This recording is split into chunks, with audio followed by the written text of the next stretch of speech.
Hello to everyone. Today we're going to go through this article of factor analysis. We can find this and more articles in my LinkedIn account. So we use factor analysis to reduce a set of variables by extract all their commonalities into a smaller number of factors. So by doing it, we call this data reduction or dimension reduction. And one example can be here. We have 5 variables and we reduce it to 2 factors. So each factor have to explain the most of the variance of this data. So for each group, in terms of assumptions, is the same with general linear model.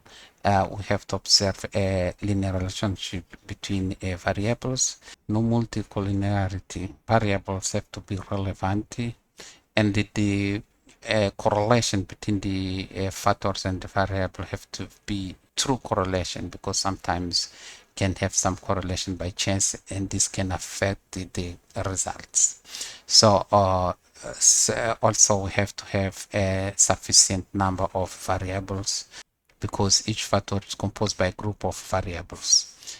Also the sample have to be a little larger and no outliers. Also we have some common factor analysis, and we have key concepts in factor analysis.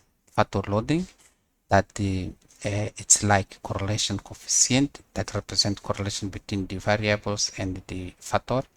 The variance, that the measure disparities of numerical values around the average. Eigenvalues, that represent variances found by factor out of the total variances. So the eigenvalues to be more than 1, and when is more than 1, explain more variance than a single observed variable. We also have factor score, that estimates scores of each observation that tell how strong each variable is related to a specific factor. And the question is when to use factor analysis.